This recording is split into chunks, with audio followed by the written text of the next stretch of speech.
And the first point I want to get over to you is that the world is not like that at all, or let us be more polite. The world in which I live is not like that at all.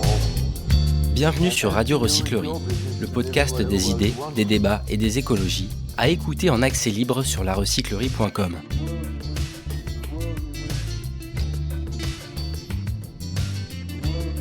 Le nucléaire peut-il vraiment être écolo ?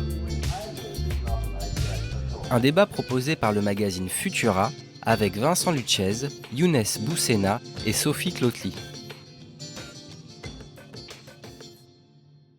Avant de commencer, à main levée, qui connaissait Futura avant ce soir ? Ah bah il y a pas mal de monde, c'est très bien. Et qui savait qu'on avait lancé un magazine avant ce trimestriel l'année précédente ? Ah, on a des fans. Donc Futura, nous sommes un média qui a plus de 20 ans d'existence. Donc on a commencé historiquement sur le digital, donc sur le site Futura Science. On parle de différentes thématiques, que ce soit la science, la planète, la santé, la technologie aussi. Et donc notre promesse aujourd'hui, c'est de vulgariser la science pour transmettre le savoir. Et sans trop tarder, je vais vous présenter Vincent, qui va prendre le relais pour vous parler aujourd'hui du magazine et du sujet du nucléaire. Vincent, bonsoir. Bonsoir, merci Rally, bonsoir à tous, merci d'être là. L'idée du magazine, par rapport au site, donc le site Futura depuis 20 ans fonctionne très bien sur l'explication au quotidien de l'actualité de la science, de la prolifération de découvertes, de nouvelles, d'inventions. Le magazine est venu vraiment dans une réflexion complémentaire de s'interroger sur le temps long, et puis aussi mettre en avant forcément les questions écologiques pour montrer que la science aujourd'hui, finalement, quand on parle de médias scientifiques, la science a un rôle central dans cette... assez paradoxal même finalement, puisque la science a une relation assez ambivalente avec la technique, avec la technologie, et c'est toujours cette manière qu'a eu la science de permettre cette espèce d'hubris de contrôle du monde, cette espèce de grande accélération qu'on connaît aujourd'hui, de destruction de la biodiversité, de dérégulation du climat, qui a été aussi permise par la science, et que la science vient aujourd'hui souligner et qui permet d'apporter aussi des solutions. Donc on interroge cette double face du pouvoir scientifique, avec donc ces volontés de faire des gros dossiers qui permettent de brasser large, un dossier introductif et un dossier central. Le nucléaire peut-il vraiment être écologique ? C'est ce dont on a parlé dans ce dossier, avec entre autres deux journalistes qui sont avec moi ici, Younes Boussena et Sophie Clotely, qui sont deux des producteurs de ce dossier.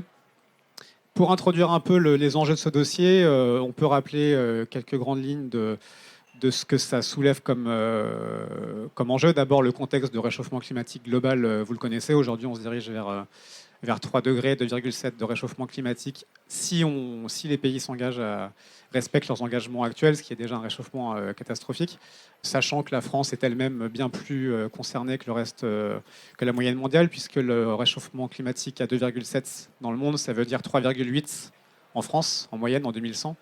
Ce qui est énorme pour beaucoup de raisons. L'hémisphère nord se réchauffe plus vite, les continents se réchauffent plus vite, il y a beaucoup de facteurs cumulatifs. 3,8 degrés en France de réchauffement, ça veut dire 5 degrés l'été. Ça veut dire en gros la sécheresse 2022 comme norme d'ici 2050. Quand on parle de norme, ça veut dire qu'une fois sur deux, statistiquement, c'est plus. Je ne dis pas ça juste pour créer de l'angoisse, je dis ça juste pour rappeler que quand on parle de transition énergétique, il faut garder en tête que cet enjeu crucial, il est là, sur ces questions de sécheresse, sur ces questions de modèles agricoles, sur ces questions de disponibilité en eau pour l'ensemble des acteurs. Et donc, dans ce contexte-là, on a un besoin urgent de transition énergétique. L'idéal serait, pour respecter nos engagements, de baisse de 55% de nos émissions en France d'ici 2030 et de neutralité en 2050, serait de baisser de 5% par an nos émissions, ce qu'on ne fait pas aujourd'hui. En 2022, les émissions sont assez stables. Et ça passe évidemment par une transition énergétique, par une électrification massive des usages, puisque les principaux usages carbonés en France aujourd'hui sont ceux qui ne sont pas électrifiés, les usages notamment des transports et de l'industrie. Et on a la particularité en France d'être un pays extrêmement nucléarisé. Vous le savez, un des plus nucléarisés au monde en termes de proportion de production électrique, puisque 69% de notre électricité aujourd'hui est nucléaire. C'était jusqu'à 80% au climax de la nucléarisation il y a une vingtaine d'années. Sachant que la moyenne mondiale C'est 10% à peu près de l'électricité dans le monde qui est d'origine nucléaire.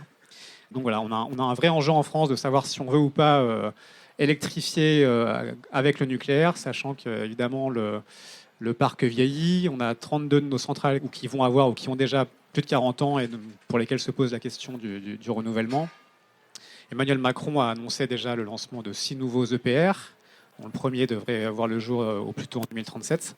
Ce qui pose une question évidemment démocratique. Il y a eu beaucoup de critiques sur ce choix, puisque légalement, il y a un débat public qui est organisé en amont des choix faits sur le renouvellement du parc nucléaire. Vous avez peut-être vu passer, ou pas d'ailleurs, parce que ça a été pas tant médiatisé que ça, le débat public qui a fini officiellement hier, mais dont la présidence avait un petit peu suspendu les débats il y a déjà un mois, parce que beaucoup de participants, notamment des ONG, étaient partis en claquant la porte, en dénonçant une mascarade démocratique, dans la mesure où, en parallèle, une loi d'accélération des procédures sur le nucléaire était enclenchée, que les sénateurs avaient déjà avalisé la suppression des 50% du nucléaire dans le mix. Donc, bref, beaucoup de choses qui font que le débat a semblé assez escamoté à beaucoup et que les choix semblent déjà très engagés pour renouveler le parc nucléaire. Ce qui fait qu'on a voulu nous positionner aussi en tant que médias sur ce sujet pour essayer d'apporter à chacun des arguments pour parler aux tontons à Noël ou pour parler dans les débats en famille sur ce choix essentiel qui engage sur des décennies. Quand on construit un réacteur, c'est pour au moins 40 ou 50 ans. Pour ceux qui ne savent pas comment marche un réacteur, je vais peut-être commencer par rappeler un peu ces grands principes-là sur ce qui est finalement la physique du nucléaire. En fait, une analogie qui marche bien, c'est de comparer une centrale nucléaire à une grosse cocotte minute. Le principe d'une centrale, en fait, c'est de faire bouillir de l'eau, qui va ensuite, sous forme de vapeur, faire tourner une turbine. Une turbine avec un rotor et un stator qui tourne avec un champ magnétique. Ça déplace des petits électrons. Des électrons qui vont dans des tuyaux et qui allument mon micro et la lampe et qui créent de l'électricité. Donc ça, c'est le principe de base d'une centrale thermique. On fait bouillir de l'eau, ça peut être avec du charbon, avec du gaz, et en l'occurrence avec une réaction de fission nucléaire. Donc voilà, on réexplique un peu comment fonctionne la fission, comment fonctionne ce phénomène découvert dans les années 30 par des physiciens qui se sont amusés à envoyer des neutrons sur plein d'atomes. Ils se sont rendus compte à cette époque-là qu'en fait, les éléments atomiques pouvaient être transmutés, pouvaient changer quand on les bombardait d'électrons. Parce qu'un noyau atomique n'est pas forcément très stable. Si on lui envoie un neutron dessus, il peut se transmuter en un autre élément. Et puis des physiciens se sont rendus compte aussi que certains noyaux en particulier, qu'on a appelés fissiles, étaient très instables. Si on leur envoie un neutron en plus, ils n'aiment pas du tout ça, ça crée une surcharge énergétique et ils finissent par se scinder en 2 éléments. Donc typiquement, c'est le cas de l'uranium 235. On lui envoie un neutron dessus, il finit par se scinder en 2, il donne 2 éléments plus légers et il libère lui-même d'autres neutrons. 3 neutrons, par exemple, qui sont à leur tour libérés et qui peuvent à leur tour venir impacter d'autres noyaux atomiques.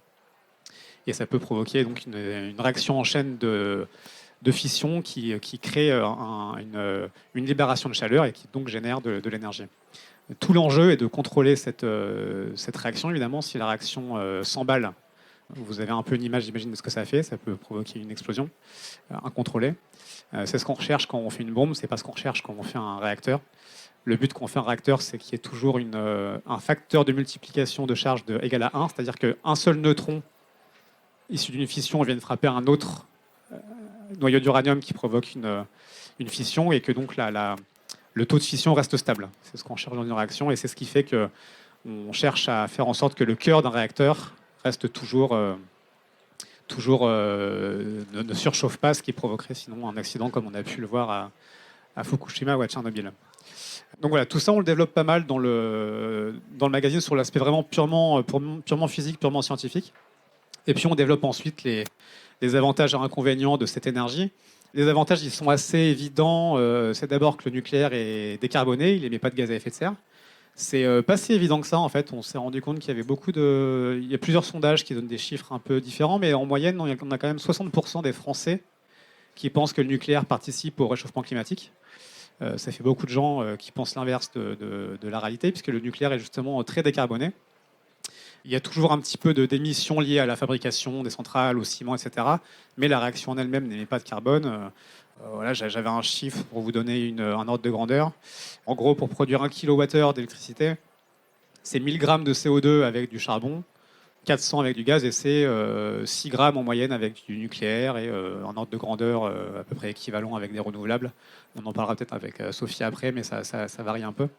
Donc, gros avantage du nucléaire, c'est évidemment décarboné, et c'est une énergie qui est aussi très concentrée. Et c'est ce qui fait à la base que les physiciens ont été extrêmement excités à l'idée de faire du nucléaire, c'est que le nucléaire permet avec très peu de matière de produire énormément d'énergie.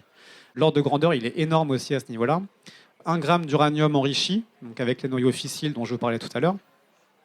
1 gramme de ça produit 70 000 fois plus d'énergie qu'un gramme de pétrole. C'est énorme, parce qu'évidemment, ce qui entre en jeu là, c'est une force nucléaire. La force nucléaire qui maintient la cohésion des atomes, elle est beaucoup plus forte que la force qui lie les molécules de pétrole qui sont brûlées dans une réaction chimique dans une usine à pétrole. Donc c'est une énergie qui est très concentrée et qui donc utilise peu de ressources, peu de surface, et qui donc a fait fantasmer beaucoup d'ingénieurs il y a 50 ans qui se sont mis à développer beaucoup de réacteurs nucléaires. La contrepartie de tout ça, c'est évidemment qu'il y a des déchets qui sont produits, qui peuvent être très dangereux. Les déchets les plus radioactifs, qu'on dit hautement radioactifs, sans protection, l'espérance de vie à côté de ces déchets, c'est quelques minutes, si vous vous retrouvez à côté. Donc il vaut mieux pas. Donc il y a énormément de débats sur la manière de gérer ces déchets. On pourra en reparler plus tard éventuellement. Et puis l'autre gros problème du nucléaire, c'est évidemment le risque d'accident. Quand tout marche bien, le nucléaire est une très bonne énergie globalement. Le problème, c'est qu'il y a un risque non négligeable. Une centrale nucléaire qui tombe en panne, c'est pas pareil qu'une éolienne qui tombe en panne. Il y a beaucoup plus d'enjeux. Des zones entières qui peuvent être contaminées ou nécessiter un départ de personnes en grande quantité. Donc voilà, il y a beaucoup d'enjeux autour de ça. On va faire un petit focus sur les 2 articles de mes camarades qui sont là ce soir, notamment sur aussi au-delà de la question de ces inconvénients principaux du nucléaire, la question des raisons historiques de l'opposition au nucléaire du point de vue de l'écologie politique. L'écologie politique s'est construite autour de l'opposition au nucléaire, et Younes, c'est un peu ce que tu as toi aussi exploré dans ton article, essayer de comprendre pourquoi, en fait, dès les années 70, quand naît le mouvement politique, écologique, l'opposition au nucléaire est une matrice, en fait, de cette écologie politique, quoi. Merci Vincent. Tout à fait. Donc Vincent m'a demandé de me pencher sur les raisons qui expliquent que le mouvement écologique a toujours été hostile au nucléaire, et que cette hostilité, elle est plus que simplement un combat parmi d'autres, mais elle est même ce qu'on peut appeler une matrice. En tout cas, c'est le mot qu'emploient les philosophes de l'écologie que j'ai interrogés, qui sont Catherine Larère ou Alexis Vrignon, qui est lui historien. Et en fait, si c'est une matrice, elle est à double titre. Alors, à la fois de façon concrète, parce que l'opposition au nucléaire a structuré les premières actions de l'écologie politique. Je donne 3 dates pour borner un peu le sujet. 1971, c'est l'origine de Greenpeace qui tente d'empêcher des essais nucléaires en Alaska. Donc là, on est plutôt sur du nucléaire militaire. 71, le 12 avril 71, c'est la grande manifestation contre la centrale de Fessenheim en Alsace, qui est vraiment le premier grand combat des Amis de la Terre, et qui, comme le disait Catherine Larère, est la référence fondatrice du mouvement écologique européen. Et puis en 1979, un troisième moment clé, c'est aux États-Unis, l'accident nucléaire de 3 Mile Island en 1979. C'est la base de l'écoféminisme, et en particulier du collectif Women and Life on Earth, qui à ce moment-là produit sa déclaration d'unité, où elle s'élève contre l'armement et l'énergie nucléaire, les déchets toxiques et l'ingénierie génétique. Donc on voit que le nucléaire, c'est déjà ce qui a coalisé les premiers grands mouvements de l'écologie politique, mais c'est pas simplement un hasard ou parce que c'était le combat qui était disponible à ce moment-là, c'est aussi parce qu'il y a des raisons philosophiques profondes, et c'est là où cette matrice, elle est plus que simplement dans les actions. Et pour ça, il faut remonter un peu plus avant, qui est 1945 notamment, et les bombes atomiques donc, au Japon. Et je commence l'article justement sur une date qui est un peu à mi-distance entre les bombes nucléaires et ces années 70, qui est 1958, avec un logo que tout le monde connaît, qui est ce logo du Peace and Love, quoi, c'est-à-dire, vous voyez, avec ce rond et cette espèce de triangle au milieu, et qui, on le sait peu, mais en fait signifie en alphabet sémaphore ND, c'est-à-dire désarmement nucléaire. parce que c'était à l'époque déjà pour représenter une marche contre l'énergie nucléaire. Et donc, cette matrice philosophique, elle s'ancre sur une horreur qui est la bombe atomique, et qui en fait va un peu agir comme une forme de confirmation et d'épouvantail qui, d'une part, montre les potentialités de destruction globale que constitue l'énergie atomique, qui, quand bien même elle est traduite dans le nucléaire civil, et pour ses opposants une forme de nuance simple par rapport à son usage militaire, ce qui est notamment le propos de Survivre et Vivre, qui est un mouvement de scientifiques dissidents dans les années 70, emmené par le mathématicien Alexandre Grothendieck.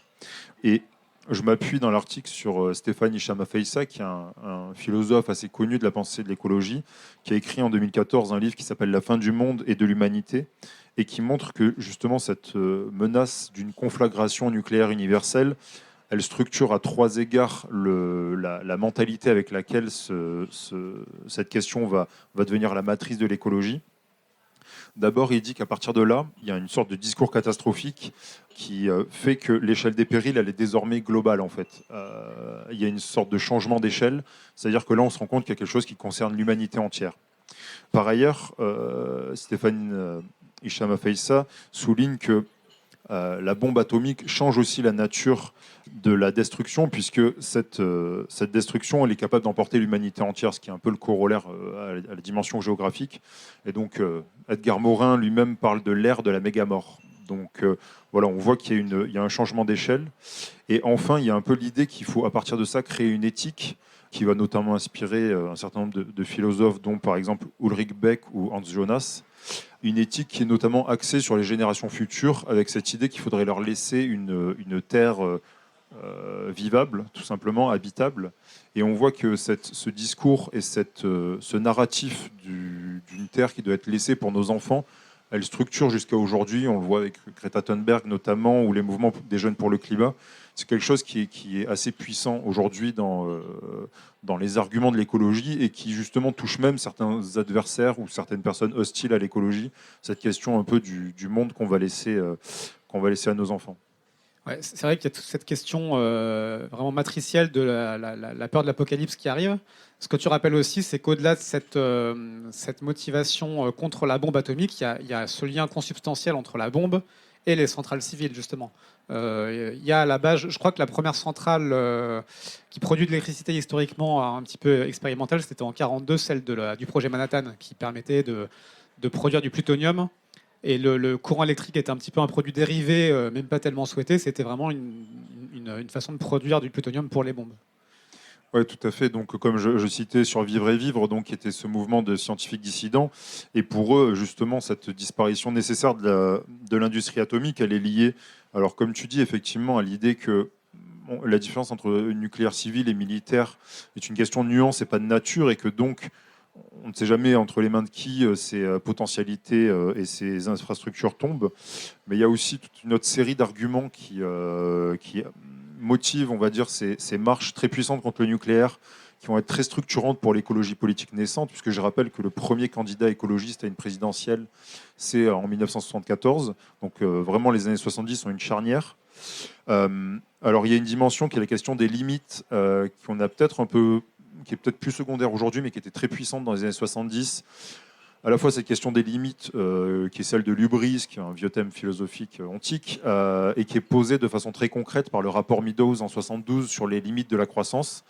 Voilà, où tout à coup, effectivement, on se dit que l'agir humain se jauge à une échelle planétaire, et que quand bien même le nucléaire est décarboné, il offre des potentialités d'énergie illimitée qui en elles-mêmes sont philosophiquement néfastes et sont inséparables d'un projet humain qui est une sorte de fantasme de toute puissance de règne tout puissant sur la planète. Donc il y a cet argument des limites. Il y a aussi celui des pollutions, effectivement, notamment les déchets nucléaires qui, dès ces années-là, agitent aussi les opposants. Et enfin, un argument qui pas exactement celui du militaire, mais qui n'en est pas exactement loin non plus, c'est celui de l'idée que l'industrie nucléaire suppose une infrastructure, une superstructure industrielle, comme disent certains. C'est-à-dire que ça repose foncièrement sur le secret et sur une sorte de caste d'experts aptes à maîtriser cette énergie, à construire des centrales nucléaires, ce qui implique une complexité extrême. Et cette superstructure industrielle est forcément corollaire d'un secret d'État, d'une verticalité et d'une sorte de gouvernement des experts que certains appellent nucléocrates. Le philosophe de l'écologie, André Gorz, parlait, lui, de technofascisme, en fait. Donc on voit qu'il y a toujours cette idée qu'en encourageant une vision de superpuissance de l'homme et en encourageant concrètement, en mettant au pouvoir concrètement des experts tout-puissants, de toute façon, le nucléaire pose des problèmes philosophiques que ce qu'il règle de façon pratique avec une dimension décarbonée ne pèse pas par rapport à cette dimension philosophique. Ce que je trouvais hyper intéressant aussi dans le papier, tu citais Catherine Larère, la philosophe, qui souligne aussi, elle, la manière dont elle a évolué sur le sujet du nucléaire en étant confrontée au corps des ingénieurs français qui participent à ce lobby nucléaire français finalement et qui dégage une impression d'hubris, comme tu disais, qui, de son point de vue à elle, en tout cas, témoigne d'une certaine vision un petit peu malsaine de la chose, quoi. Oui, tout à fait. Donc Catherine Larère, bon, peut-être qu'ici certains la connaissent parce qu'elle est quand même fait partie des philosophes de l'écologie parmi les plus connus et c'est une grande spécialiste notamment de la filiation intellectuelle de l'écologie et qui me disait effectivement quand je l'ai eu au téléphone qu'elle, très concrètement sur le plan personnel, elle a participé avec la Commission nationale du débat public en 2019 à un débat sur le nucléaire et qu'à cette occasion-là, elle a fréquenté les nucléocrates, comme on pourrait les appeler si on était péjoratif, et que c'est précisément cette fréquentation des ingénieurs du nucléaire qui fait que d'une position relativement neutre et sans, en tout cas pas très tranchée, elle est devenue assez opposée au nucléaire, d'une part par le vertige de puissance que ces ingénieurs lui ont inspiré et projeté, et un sentiment de supériorité, et d'autre part par leur dimension philosophique de ce qu'on appelle le technosolutionnisme, c'est-à-dire l'idée que tous les problèmes posés par l'écologie et posés par l'empreinte humaine sur la biosphère se régleront par des solutions technologiques, qui est au cœur aujourd'hui clairement du capitalisme vert et des solutions qui sont défendues par les gouvernements pour essayer de réduire les émissions de gaz à effet de serre et qui, d'une façon assez directe, est aujourd'hui quand même représentée par Jean-Marc Jancovici, que tout le monde connaît et qui est devenu une figure extrêmement importante et qui représente aussi à certains égards cette pensée un peu d'ingénieur et de technosolutionnisme aussi. Une autre dimension intéressante que tu abordes dans ton papier, c'est la manière dont le nucléaire est aussi en fait un emblème, un symbole politique, dans la manière dont ça représente aussi cette espèce de fierté passée, de la gloire passée française, une espèce d'âge d'or perdu, et qui est lié aussi en fait à la question coloniale. Ouais, notamment il y a un lien entre nucléaire et dimension coloniale ou néocoloniale qui est assez absent en général du débat. Et puisqu'on voit bien que sous le premier quinquennat de Macron, qui commence par une certaine hostilité de la part d'Emmanuel Macron au nucléaire, et avec l'émergence de figures comme Jancovici et un lobbying très direct des pro-nucléaires en France, on voit qu'il y a un vrai retournement qui s'est passé entre 2017 et 2022. Et ce retournement, il est notamment aussi lié à une forme de récupération du nucléaire, ou du moins de mise en avant, puisque récupération, ce serait peut-être dire qu'il l'aura abandonné, je ne suis pas sûr qu'on puisse le dire, mais en tout cas par la droite du nucléaire, qui globalement est dans un technosolutionnisme, d'un simplisme enfantin, qui est de dire le nucléaire va régler tous les problèmes et le problème écologique s'arrête là, et qui est lié à quelque chose de peut-être plus profond que simplement l'envie de se débarrasser de la question écologique en disant qu'on va construire des centrales. Et il y a une historienne qui avait étudié ça dans un bouquin sorti il y a quelques années. Cette historienne s'appelle Gabrielle Hecht, et le livre s'appelle Le rayonnement de la France. Donc, pour apprécier le titre très subtil.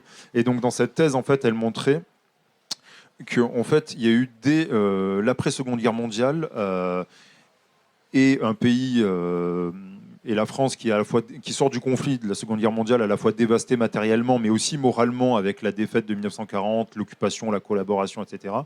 Et qu'en fait, le développement du nucléaire à partir des années de Gaulle n'a pas eu une fonction uniquement militaire pour avoir la bombe ou énergétique pour se fournir en électricité, mais également une dimension de fierté nationale qui a été extrêmement puissante.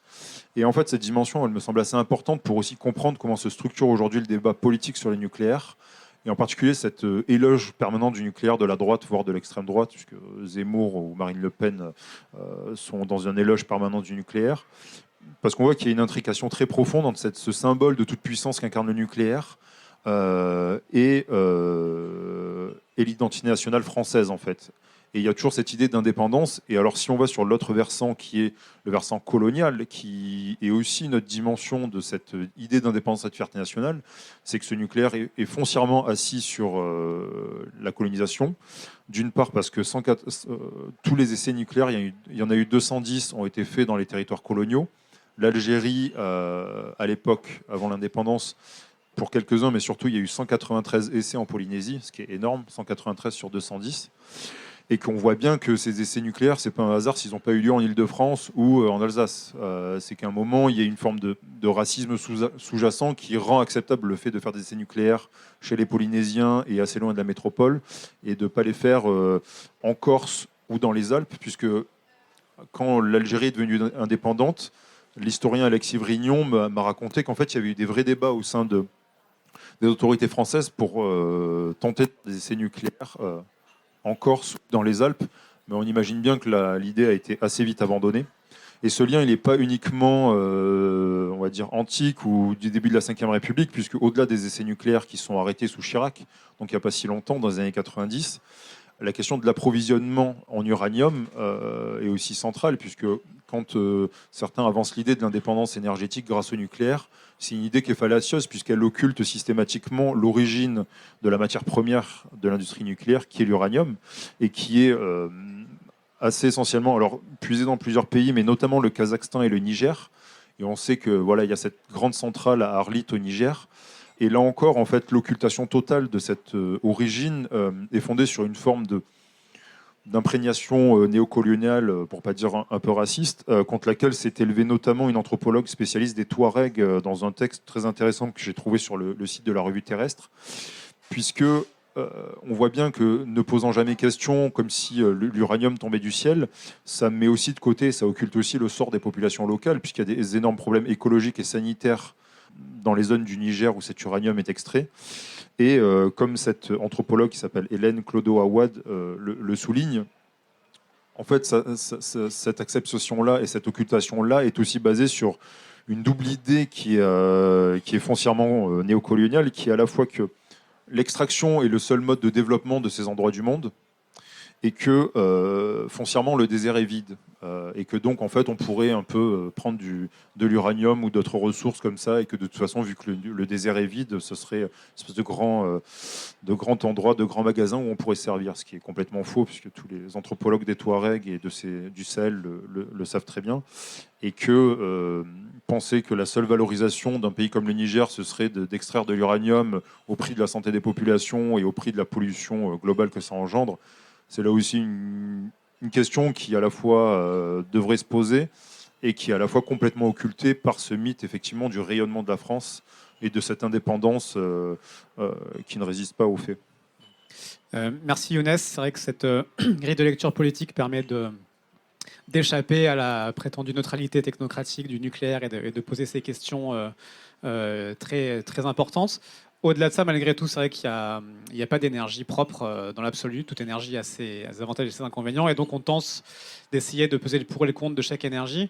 Et notamment, on évoque, je vous en parlais, les deux problèmes principaux qui sont déchets et risque d'accident dans le dossier. Et puis, on explore aussi la piste alternative. Est-ce qu'on peut alors vraiment se passer de nucléaire ? Quel serait le scénario si on tentait de faire du 100% renouvelable dans le mix électrique, voire dans le mix énergétique ? Et c'est le sujet que tu as creusé, toi, Sophie, dans ton papier. Ces scénarios existent, il y en a déjà plusieurs qui permettent aujourd'hui d'explorer ces pistes-là. Oui, alors effectivement, il y a eu plusieurs scénarios qui ont été publiés sur la faisabilité d'un scénario 100% renouvelable, y compris en France. Et moi, je me suis concentrée dans mon article sur les scénarios français, parce qu'il existe aussi des scénarios qui ont été effectués au niveau européen, voire mondial. Mais bon, c'est déjà suffisamment complexe. Et donc, je me suis notamment basée sur le scénario qui a été publié par RTE, qui est donc le gestionnaire de transport électrique français, et qui en fait permet en fait de comparer différentes trajectoires pour le mix électrique français d'ici à 2050, avec différentes proportions de nucléaire et de renouvelables. Donc, avec un peu de 100%, avec 100% renouvelable avec un peu de nucléaire, plus ou moins de nucléaire, etc. Moi, je me suis vraiment concentrée sur le 100% renouvelable et en fait, en posant la question, alors oui, c'est possible, mais à quel prix ?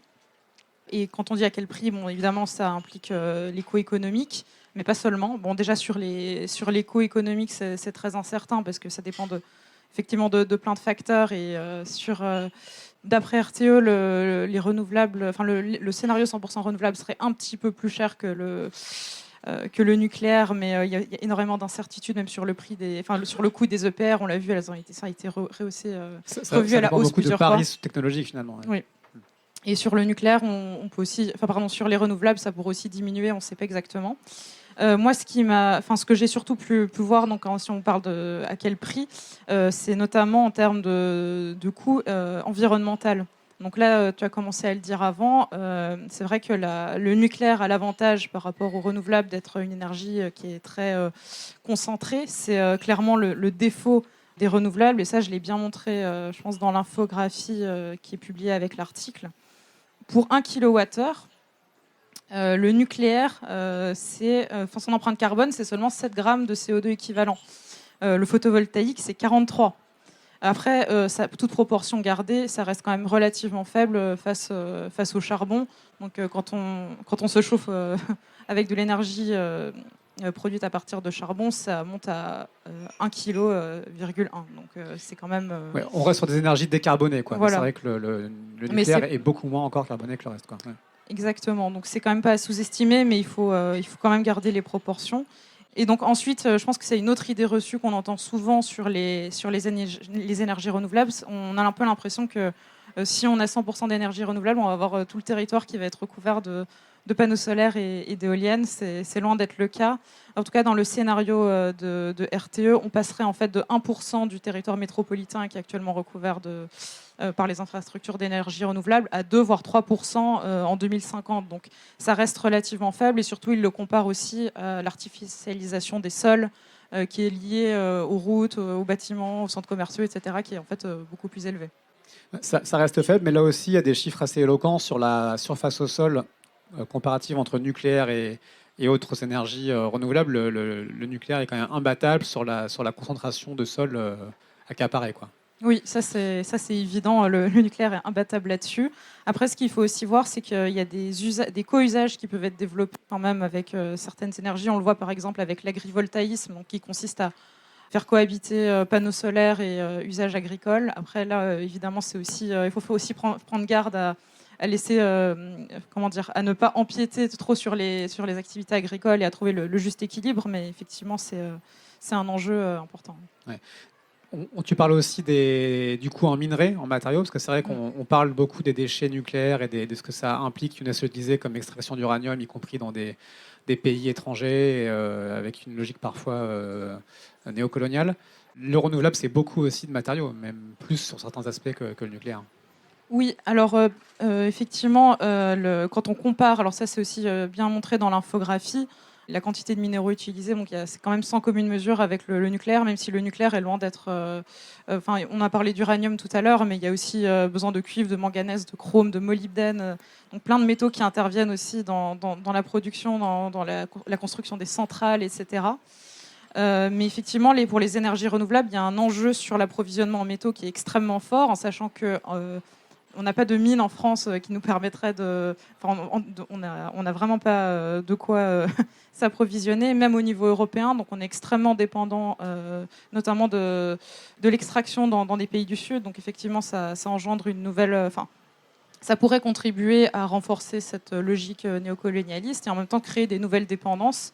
Je pense que c'est un des enjeux effectivement principaux de la transition énergétique. C'est-à-dire que là, on parle de photovoltaïque, d'éolien, etc. Mais il y a aussi tous les métaux qui vont être nécessaires pour la fabrication de batteries des voitures électriques, par exemple, ou d'autres types de choses qui vont être nécessaires dans la transition énergétique, donc avec une compétition accrue, en sachant que les ressources ne sont pas inépuisables. On voit déjà qu'elles s'épuisent de manière assez forte. Par exemple, sur le cuivre, on sait que la concentration, c'est-à-dire l'énergie qu'il faut déployer pour extraire 1 gramme de cuivre, elle devient de plus en plus importante parce qu'il se raréfie tout simplement.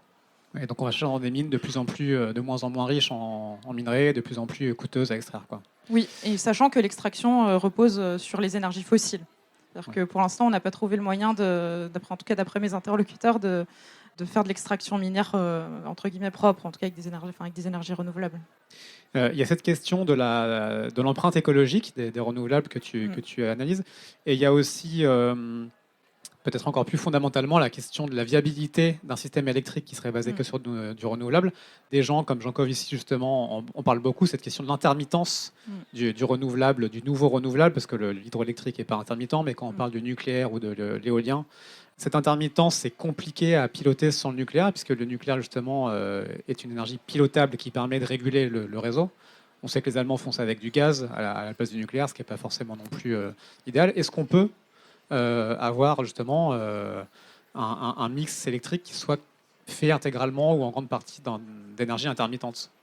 C'est une très bonne question. Je pense qu'il repose là encore sur pas mal de paris technologiques. La première chose qu'explique bien RTE dans le rapport, c'est que pour compenser en fait cette intermittence, il faudrait déjà en quelque sorte agrandir le réseau, c'est-à-dire avoir un réseau qui permette d'avoir des capacités plus importantes au cas où à un moment donné il y a un peu moins de soleil, un peu moins de vent, et voilà, qui permettent d'apporter cette flexibilité-là. Ensuite, il y a aussi des moyens de stockage de l'électricité qu'on peut développer. Là, il y a plusieurs pistes qui sont évoquées. Donc, il y a par exemple l'utilisation de batteries, même si là, c'est limité à quelques heures, donc c'est plutôt pour un stockage journalier.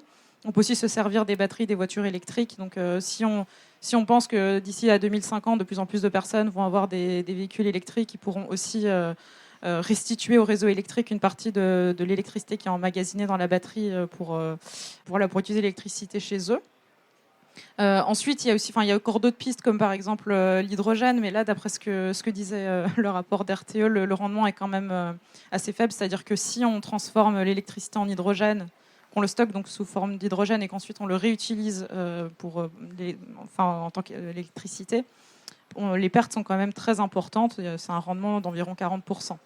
Et en fait, l'intermittence, c'est pas le seul problème technique qui se pose en fait à la mise en place d'un système électrique qui reposerait à 100% sur les renouvelables. Il y a aussi, et ça on en entend un peu moins parler, je trouve, dans le débat public, c'est la question de la fréquence du système électrique qui doit en fait rester stable, tout simplement pour qu'il fonctionne correctement.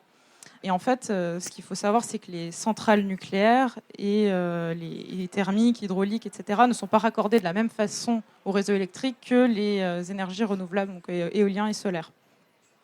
Les premiers sont raccordés par un alternateur et les deuxièmes par une interface électronique. En l'état, ça fonctionne très bien parce on a à peu près 22%, c'était en 2021, d'énergie renouvelable dans le mix. Mais si les énergies renouvelables venaient à être majoritaires dans le mix électrique, en l'état, on ne saurait pas en fait garantir cette stabilité de la fréquence. D'après ce que disait RTE, il y a des technologies qui sont en train d'être développées, mais il n'y a pas encore eu de tests en conditions réelles. Donc voilà, d'où le pari technologique reste quand même assez important. Ouais, c'est vrai que c'est un peu ce qui ressort aussi de ton papier, c'est que dans les deux cas, d'ailleurs dans le papier qui précède le tien vraiment plus sur le nucléaire ou sur le tien sur le renouvelable, l'avenir est fait de paris technologiques qui sont encore à relever. Donc il y a quand même cette incertitude-là de est-ce qu'on va réussir à développer ces smart grids ou cette gestion des fréquences, comme tu le dis, pour le renouvelable ou pour le nucléaire, se pose la question de la baisse des coûts et de la production en série d'EPR qui permettrait de faire les choses un peu mieux que ça se passe actuellement à Flamanville. Donc à chaque fois, il y a quand même ce pari sur l'avenir qui est à faire, quoi.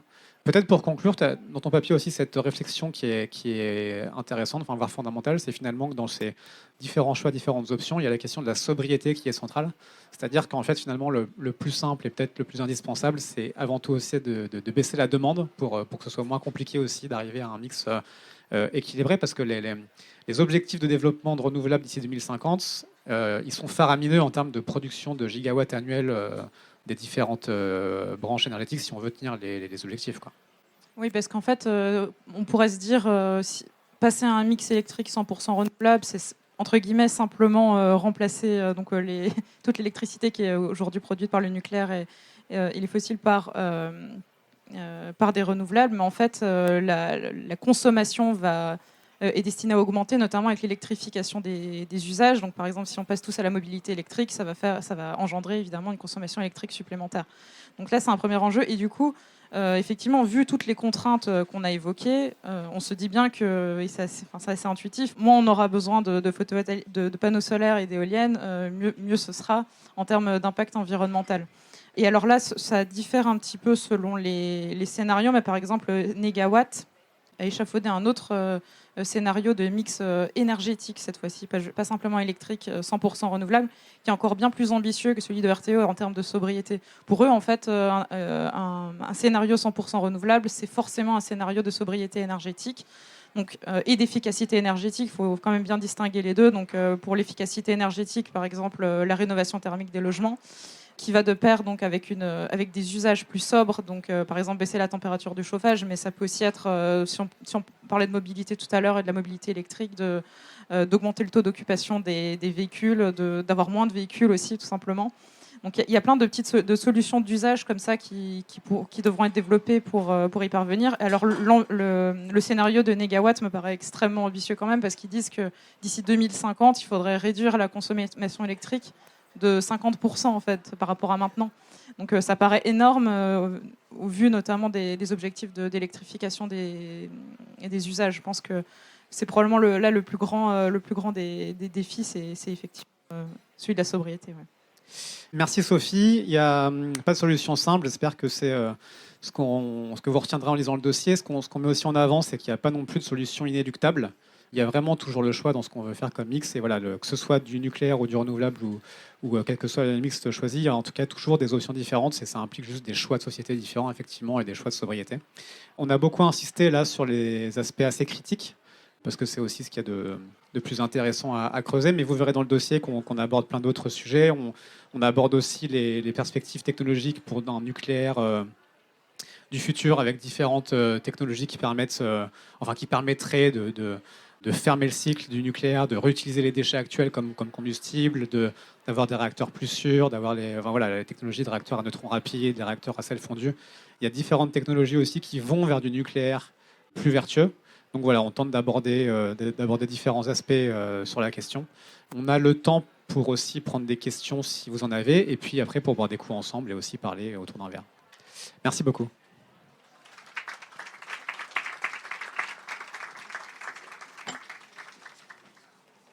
J'ai allumé le micro. Ok, c'est tout bon. Je vous remercie. Je voulais souligner tout de même que dans le milieu scientifique, le consensus sur le nucléaire n'est pas là. Parce que, par exemple, Bernard Laponge, qui est un polytechnicien, qui est docteur en sciences nucléaires et expert en stratégie d'énergie, estime que lui, le nucléaire, c'est le moyen le plus dangereux qu'a créé l'humanité pour faire bouillir de l'eau, ce qui est à la base du processus. Vous avez également dans le monde, parmi les politiques, une personne qui se démarque puisqu'elle est docteur également en sciences nucléaires, en l'occurrence Madame Merkel, et qui avant était pro-nucléaire et après Fukushima a quand même décidé pour son pays de le faire sortir du nucléaire. C'est quand même pas un choix anodin et un positionnement anodin en termes politiques. Ce que je souhaiterais quand même souligner également dans ce que vous avez évoqué là au cours de votre présentation, c'est qu'il y a quand même, à mon sens, il y a beaucoup de choses qui peuvent être remises en cause en termes de données.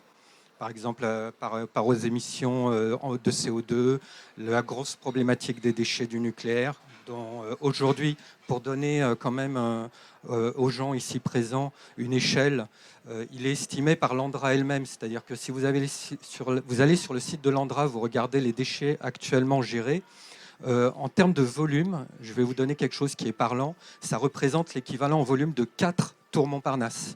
Et le site de l'ANDRA indique que pour 2035, ces déchets vont considérablement augmenter à cause de démantèlement et autres, et ça va constituer l'équivalent en volume de 7 tours Montparnasse pour 2035, c'est demain. Tout ça, c'est un énorme problème. L'ANDRA est tellement dépassé avec des coûts astronomiques que pour les déchets dits faiblement radioactifs, il y a eu 2 articles de loi qui ont été passés en février de l'année dernière pour que, en France, alors que ce n'était pas le cas jusqu'à présent, ces déchets soient introduits, les aciers de ces déchets sont introduits dans les aciers utilisés dans l'industrie classique. Donc aujourd'hui, vous êtes à même d'utiliser des poêles, des couverts, tout un type de choses comme ça du quotidien qui sont pour partie probablement faits à partir de déchets dits faiblement radioactifs. On en est là aujourd'hui. L'Andra a pu transformer ainsi ce qui était un coût pharaonique en un gain, en vendant ses aciers sur le marché. Je vais terminer pour ne pas monopoliser le débat. Je voudrais juste terminer. Vous soulignez en début de votre revue et de votre présentation les enjeux climatiques. Je suis désolé, mais si on se reporte sur le nucléaire, on est hors délai. Parce que face à ces enjeux-là, l'action, elle devrait être immédiate. Si on construit des centrales maintenant, si on relance le parc, on n'aura pas de véritable solution avant 2035. Ça, c'est l'hypothèse la plus favorable. Quand on voit Flamanville, on pourrait se dire que ça va plutôt être 2050. Donc on est hors délai. Et sur l'aspect économie des énergies, et je pense que c'est là l'essentiel, il faut effectivement trouver les moyens de régresser considérablement notre consommation, parce que la meilleure énergie qui soit dans l'univers, c'est celle qu'on ne consomme pas, et c'est comme ça qu'on pourrait s'en sortir. On est d'accord. Voilà. Ouais. Je vous remercie de m'avoir écouté, excusez-moi d'avoir un peu monopolisé Je vous en prie, avec plaisir. la prise de parole. On peut passer le micro pour d'autres questions, on peut répondre brièvement sur différents aspects. Enfin, il y avait beaucoup de choses. C'est vrai que sur la question vous évoquiez au début la question du risque, et notamment de Bernard Laponche qui disait que c'était la plus dangereuse façon de faire bouillir de l'eau. C'est vrai qu'on interroge ça aussi. Il y a un grand entretien qu'on fait entre Yves Marignac et Valérie Faudon sur le nucléaire, et on pose cette question de qu'est-ce qu'un risque acceptable, justement. Et effectivement, la question du risque, elle est toujours mise en parallèle avec un autre risque. Quel est le pire des risques entre des émissions de carbone, par exemple, ou un risque nucléaire? Et le risque est toujours relatif, en fait, à ce à quoi il répond. Donc ça, c'est une question fondamentale. Vous avez raison qu'on essaye d'élaborer aussi dans le dossier. Et puis, juste un point pour préciser, vous parliez des déchets aussi, c'est hyper important. Effectivement, avec les démantèlements de centrales, ils vont augmenter de façon exponentielle. Aujourd'hui, moi j'avais une autre image, mais qui correspond à la vôtre. On a 450 piscines olympiques de déchets à peu près, avec une petite modération qui est que seuls 3% de ces déchets en volume sont les déchets hautement radioactifs qui seront enterrés enfouis à Bure et qui représentent 99% de la radioactivité. Mais voilà, les volumes restent effectivement considérables. Et même pour les déchets à court terme, il faut trouver aussi évidemment des solutions. Younes, tu voulais aussi... Ouais, juste pour ajouter un mot, et justement ça fait le pont avec ce que je disais sur la question de la récupération, notamment par un camp anti-écologie, plutôt de droite, voire réactionnaire du nucléaire. C'est aussi cette question de la temporalité et cette question de la projection qui élude tout un tas de questions tout à fait concrètes, prosaïques et physiques, qui sont effectivement, comme vous dites, déjà la temporalité de la construction de ces réacteurs, étant donné les délais qu'il y a pour avoir une action significative et rapide.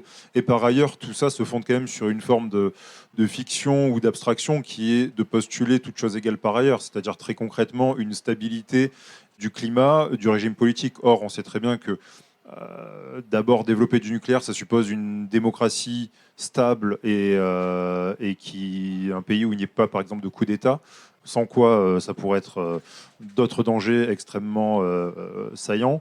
Et par ailleurs aussi, on voit très bien que l'emballement, notamment au niveau des fleuves en France, des problèmes climatiques va aussi rendre de plus en plus difficile, voire improbable, la construction de nouvelles centrales, et qu'il y aura aussi des interactions entre ces risques, c'est-à-dire que plus il y a des emballements climatiques et des effets catastrophiques, plus la stabilité des régimes politiques, économiques et sociaux seront en jeu, et plus effectivement le mythe d'une écologie, d'une industrie nucléaire qui peut se développer comme ça de façon tout à fait linéaire semble de plus en plus compromis.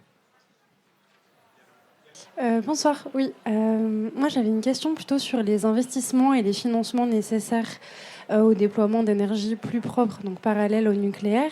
Est-ce que ce serait plutôt fait par des pouvoirs publics ou par des grands groupes, et sans la rentabilité immédiate, est-ce que c'est vraiment envisageable, en fait, tout simplement, en termes d'infrastructure, que des gens ou que des groupes mettent en place ce genre de nouvelle énergie ? Alors, on n'aborde pas frontalement la question économique qui ferait l'objet d'un autre dossier complet. Ce qui est sûr, c'est que le coût des renouvelables chute. Les renouvelables sont de plus en plus rentables de façon assez impressionnante. Et que la question des coûts, elle est vraiment... effectivement, comme le disait Sophie, dans le rapport RTE, le scénario le moins dépensier, c'est celui avec un mix énergétique avec beaucoup de nucléaire, avec 50% de nucléaire. Mais... tout ça est très compliqué, il y a beaucoup de débats sur comment est-ce qu'on compte et il y a beaucoup d'incertitudes. Il suffit de voir Flamanville, on a quadruplé le coût de Flamanville et il n'est pas encore en service avec une je ne sais même plus combien d'années de retard. Donc voilà, tout ça, c'est beaucoup de paris sur l'avenir, en fait, parce que les coûts des renouvelables chutent drastiquement. Les coûts du nucléaire, pour l'instant, n'ont pas fait la preuve qu'ils pouvaient chuter. Ils sont plutôt à la hausse. Donc c'est vraiment de la théorie économique, mais de toute façon, une technologie, plus on l'utilise, plus vertueusement, on peut tabler sur des coûts de revient inférieurs. Et donc, la question des coûts, bon, vous ne la trouverez pas frontalement dans le dossier abordé. Mais a priori, c'est pas un élément, c'est pas un obstacle en soi, c'est une question de choix politique. Est-ce que le micro circule? Je ne sais pas si. J'ai le micro, donc je vais parler. Allez-y. J'ai entendu beaucoup de critiques, dont certaines sont valables, d'autres beaucoup moins. Il y a un chiffre que je voudrais donner quand même, qui est, enfin 2 chiffres, la radioactivité du corps humain. Parce que les gens ont peur de la radioactivité. Bon, la radioactivité du corps humain, c'est 8000 becquerels, c'est-à-dire que vous êtes des petites sources radioactives ambulantes, et on vit comme ça depuis fort longtemps. L'autre chiffre que je donne souvent, qui est quand vous avez un jardin de 1000 mètres carrés, joli jardin, sur 1 mètre de profondeur, savez-vous quelle est la quantité d'uranium qui se trouve dans votre jardin? Partout. Un peu plus en Bretagne, mais aussi dans les terrains calcaires. Savez-vous le poids d'uranium qu'il y a dans un jardin de 1000 mètres carrés sur 1 mètre de profondeur? Allez-y. De 2 à 5 kg. C'est-à-dire qu'on est environné par l'uranium, qui est un élément très, très, très, très mobile. Bon, alors du coup, moi j'ai un peu moins peur, et pour tout un tas de raisons, du nucléaire, qui est dangereux, évidemment. Il faut y faire très attention, et on a bien vu. Mais quand on compare le nombre de morts qu'il y a eu avec le charbon par rapport à celui des centrales et des bombes atomiques, c'est le charbon qui gagne, mais à des ordres de grandeur. On a une question à droite. Juste un petit mot. On a dans le dossier aussi une belle infographie sur la radioactivité et un article qui parle justement de l'exposition en millisieverts, avec effectivement une radioactivité naturelle de 3 millisieverts qui surpasse largement l'exposition naturelle quand tout se passe bien du nucléaire. Mais tout ça, vous le retrouverez aussi dans le dossier avec un petit peu de pédagogie. Bonjour. Moi, j'avais 2 questions. La première, c'est une qui concerne le fact-checking et une autre sur l'économie. Donc, celle sur le fact-checking, c'est est-ce que quand vous interviewez quelqu'un, que ce soit Yves Marignac ou Valérie Faudon, vous réalisez un fact-checking des informations qui sont dites par ces personnes avec études scientifiques à l'appui et pas juste des on-dit pour avoir vraiment des démonstrations solides, quoi. Ça, c'est ma première question. Et deuxième question, est-ce que vous parlez dans vos articles de toute l'économie liée autour du nucléaire et l'énergie, avec notamment la loi Arenache, mais pas que, le fonctionnement du marché de l'électricité en Europe, son évolution, le pourquoi du comment les décisions ont été prises. Je pense notamment à les auditions qui sont réalisées en ce moment sur l'indépendance, enfin sur la souveraineté énergétique française. Ouais, alors comme je disais tout à l'heure aussi à une autre personne, on aborde très peu la question économique. On a fait des choix et on ne peut pas faire un dossier non plus exhaustif. Donc on a essayé d'abord de vulgariser sur la dimension vraiment physique et technique et sur les choix avec une espèce d'analyse aussi politique de ce que ça impliquait. Mais la question économique, on l'a un peu laissé de côté. Ensuite, sur votre première question sur le fact-checking, on ne peut pas tout fact-checker en permanence, c'est pas possible, notamment des propos qui sont parfois des réflexions, des opinions qui ne sont pas juste des chiffres. Et donc, en l'occurrence, vous verrez, c'est grand entretien, on source. Il y a quelques données, par exemple, qui sont sourcées sur des arguments très redondants qu'on trouve beaucoup, dont parlait monsieur, par exemple, le fait de dire mais le nucléaire, Fukushima, c'est 0 mort. Bon, ça se fact-check, mais c'est pas une question de chiffres, c'est une question de dire oui, mais comment est-ce qu'on compte les gens déplacés, les gens qui sont déprimés à cause de ça, les gens qui ont perdu leur vie. Il y a eu beaucoup de suicides après ça, donc le fact-checking, c'est toujours relatif à la façon dont on regarde les choses. Donc on tente d'apporter de la nuance, justement par des points de vue contradictoires, en montrant que 0 mort, ça ne veut pas dire juste 0 mort, ça veut dire aussi des civilisations bouleversées. C'est une façon de travailler en apportant des regards contradictoires. Ouais, le micro juste derrière. Merci beaucoup. J'avais une question, c'est peut-être pour Sophie, peut-être. C'était, en fait, on étudie souvent en termes d'impact carbone, mais je voulais savoir si dans tes recherches, tu as vu aussi la question de la biodiversité, aussi bien pour le nucléaire que pour les énergies renouvelables. Est-ce que c'est des données qui sont aujourd'hui prises en compte? Est-ce que tu as des sources pour ça? Oui, il y a tout un encart effectivement dans cet article sur les impacts sur la biodiversité. C'est un sujet d'ailleurs qui était revenu un peu au goût du jour avec le projet de loi sur l'accélération des énergies renouvelables et qui a été critiqué par un certain nombre d'ONG, d'assos, parce que justement le gouvernement, en voulant accélérer sur les énergies renouvelables, passait, enfin en tout cas c'est ce que les associations leur reprochaient, c'est passer un petit peu vite sur les évaluations d'impact environnemental. Et alors, si on veut vraiment des chiffres, parce qu'on entend par exemple sur les oiseaux, sur les chauves-souris, etc., on a certaines estimations qui restent, je trouve quand même que les fourchettes restent assez grandes, mais par exemple, la Ligue pour la protection des oiseaux estime que chaque éolienne terrestre est responsable entre 0,3 et 8 oiseaux, donc voilà, c'est assez large. Et sur les chauves-souris, ça peut aller jusqu'à 69 chauves-souris par an pour une éolienne. Donc voilà, ça reste quand même beaucoup. Après, là, je l'ai pas rajouté dans la source, mais sur les oiseaux, c'est quand même intéressant aussi de comparer aussi à d'autres menaces qui pèsent sur les oiseaux. Et par exemple, on sait que les chats sont une menace encore plus importante que les éoliennes sur les oiseaux. Ouais, c'est un peu comme quand on parle de la surface au sol occupée. Effectivement, il faut toujours mettre ça en parallèle avec d'autres types de menaces. L'artificialisation des sols liée à la bétonisation est largement un facteur beaucoup plus grave que celui de quelques éoliennes ou quelques panneaux solaires. Donc le risque est toujours à mettre en parallèle avec d'autres risques, comme d'habitude. Merci. Je suis Clément des Amis de la Terre, donc merci pour le rappel sur l'histoire de l'écologie politique et notamment du côté un peu central de la lutte antinucléaire.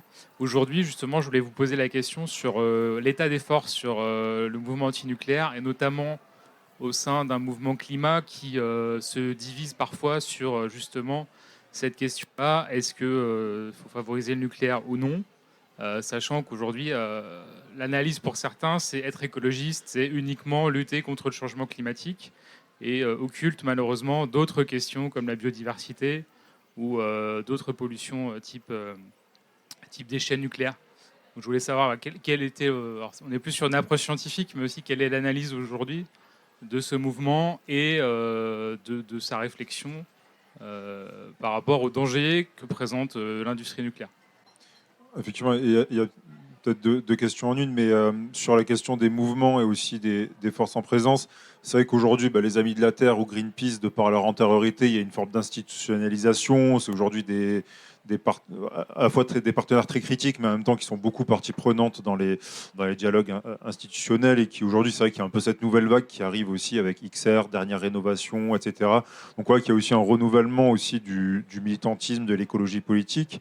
Et c'est vrai que sur la question du nucléaire, alors d'une part, il y a cet effet effectivement de cadrage qui est problématique parce que la surfocalisation sur la question du changement climatique et du réchauffement occulte la question des pollutions, de la biodiversité. Et effectivement, ça, c'est un vrai problème qui lié aussi à la dimension très concrète en fait aussi de l'état de la menace, mais qui effectivement... aujourd'hui, je pense que c'est quelque chose qui est important pour les mouvements écologistes de mettre en avant la dimension polycrise et pas uniquement il faut régler le réchauffement et ce sera bon. Et effectivement, sur le dernier point, sur la question du nucléaire et aussi de son impact aujourd'hui au sein du mouvement écologiste, c'est vrai qu'il y a... ce qu'on a observé, c'est quand même extrêmement symbolique, c'est extrêmement signifiant et très rapide. C'est-à-dire que encore une fois, Macron, quand il arrive au pouvoir en 2017, il est dans la ligne de Hollande en disant on va arrêter les centrales, etc. 5 ans plus tard, on voit qu'il y a un retournement très puissant et clairement, qui est lié à beaucoup de choses et des lobbying extrêmement puissants. On a vu ce documentaire anti-éolienne qui avait été financé par crowdfunding, mais auquel était lié à la fois toute une partie de la droite. Mais aussi Loïc Le Floch-Prigent, l'ancien PDG de Total, Jean Covici qui intervenait dedans, etc. Ce qui n'empêche pas que les arguments évoqués puissent être vrais, mais on voit qu'il y a clairement une espèce de coalition très puissante qui a un peu coupé l'herbe sous le pied des antinucléaires, qui se retrouve un peu encerclée aussi dans les débats. Et aujourd'hui, entre une droite qui récupère le nucléaire comme seul élément de pensée écologique, mais qui encore une fois occulte mille et une questions qu'on a évoquées, et un mouvement écologiste qui est clairement coupé en deux entre effectivement une écologie assez proche de Jancovici, par exemple, très pro-nucléaire, et des mouvements historiquement anti-nucléaires, mais qui ont peut-être du mal aussi à renouveler leurs arguments ou à faire mouche. On voit qu'effectivement, s'il y a quelque chose qui en quelques mois en fait a reviré, et la question c'est aussi ce qui va se passer dans les prochains mois, prochaines années, et peut-être aussi potentiellement un accident nucléaire qui pourrait aussi rechanger la donne. Voilà. Mais c'est vrai que c'est assez saisissant de voir la rapidité du retournement de l'opinion là-dessus. Merci Younes et merci à tous pour vos questions et votre attention. On peut se retrouver pour boire un verre pour finir la soirée. Merci beaucoup.